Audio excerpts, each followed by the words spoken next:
Fantastic. Thanks so much. As I was arriving into Kamloops, I was really excited about our project, and I'm still excited about our project, but I'm mostly now excited for the next few years of watching all of these other projects unfold and all of the mutual learning that we can do together. Our research group at York University focuses on the human dimensions of fire and specifically the role of decision making, evidence, wisdom, and other forms of input into these kinds of processes. And the project that we're working on under the auspices of this funding is really about trying to address one of these decision making gaps. That is, understand how local governments make decisions to get involved in or not get involved in fire mitigation. And this project was really born out of a question that literally came to us from FireSmart Canada, saying we're having trouble engaging local governments as much as we would like. We want to figure out why this phenomenon is occurring and how we can get better uptake of these kinds of initiatives. And this is an interesting kind of question to tackle, in part because we have really good science about what works in mitigation, right? We have some of the technologies, we have some of the tools to put into place, and it's always those pesky humans getting in the way of the mitigation and uptake and maintenance piece. And so we're trying to deal with that human factor here and understand how the decision-making works. We also have really good understanding, thanks to a lot of fantastic social science research, about some of the other scales here in terms of why people do or don't mitigate. So for instance, there's a lot of research about individual level decision making. Why is it that a homeowner chooses to make these adaptations or not? But there's comparatively less when we start to look at formal government. And so that's the task we have with this project, is to sort of exist a bit larger than the community or neighborhood level and everything that's sub-provincial and sub-territorial in decision making. The goal with this work is to really make this action research. We don't want to wait around until the end of the three-year period and say, hey, here's what we found. We're trying to feed the data and the information that we're picking up back to FireSmart Canada, back to other partners like Ontario and their mitigation programs, and trying to use an iterative design here so that we can share the lessons learned, programs can be adapted to make them easier for local governments to access, and then we can study how those changes worked as well. So to do this, what we're starting with is trying to document and identify some of the barriers and enablers when it comes to these local government mitigation efforts.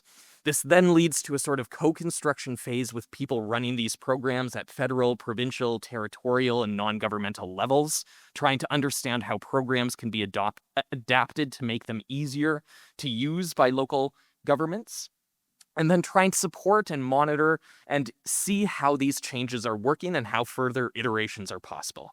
And to do this, we're tying together three different types of methods. One is to look at the existing literature, see what's out there, and see what's produced over the next few years. Another is to do broad-scale work where we're looking across Canada as a whole and trying to see what the general patterns are. And then to do focused case studies, probably in the 1 to 2 dozen neighborhood across the country where we can follow communities over a longitudinal period, not just for the 3 years of this project, but hopefully for 20 and 30 years beyond that, to see how the decision-making and the mitigation uptake and maintenance is continuing. I want to give a bit of shout out to the work that our student team is doing already, because I have the privilege of learning from and working with some really fantastic students, 2 of whom are here today. This is some of the work that Devin has been putting together, and don't feel like you have to read these tiny words in detail. This will be coming out hopefully soon as a working paper to start getting community feedback. But Devin's work has been looking at what does the existing literature say, academic and gray literature, when it comes to barriers and enablers for the uptake of fire mitigation practices by local governments. And we're trying to put these together into some buckets and categories so that we can feed those back right away in terms of here's the synthesis of where the literature is, here's where we have strong evidence base, and here is where there are a lot of open questions. And the model that seems to be emerging at this stage is to look at some of the capability and capacity pieces in terms of infrastructure, to look at some of the motivational and decision-making factors, and then to look at some of the local contextual factors in the environments. And so our hope with this project very soon is to be able to start sharing a working draft with a community and saying, do these line up for you? Or does it seem like these are totally different than what you experience on the ground? This will also form the basis of future work with the case studies and surveys, where we can dive into more detail with these particular types and subtypes and sub-subtypes of barriers to test out how they play out in practice. That kind of close work will be done through our community engagement. And right now, the other student who's here, Eilish, and I shout them out because they would be great to meet and would love to meet all of you during this conference. Eilish is working at identifying some of the case studies that we'll be using for the 3-year project ahead, as well as tracking beyond that point.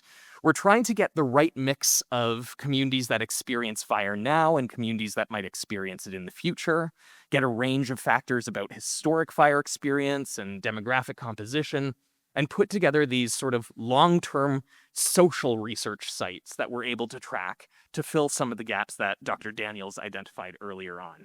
Now, for me, the value of being up here for a couple of minutes and coming out to this meeting is really to try to make connections. So let me end with a couple of specific requests where we would really like to connect over the next 2 days if possible.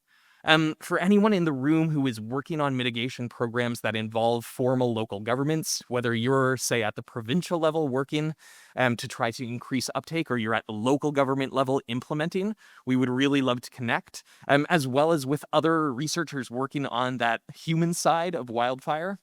On that note, we have a small but growing listserv of folks in Canada who are trying to connect around human dimensions of wildfire. So if you would like to be added to that listserv where we can share opportunities and initiatives, feel free to reach out. And then, of course, just to acknowledge the really fantastic team of students, partners, and our advisory crew who's helping to guide this. So thanks for listening for a couple of minutes, and hope to connect with you over the next 2 days.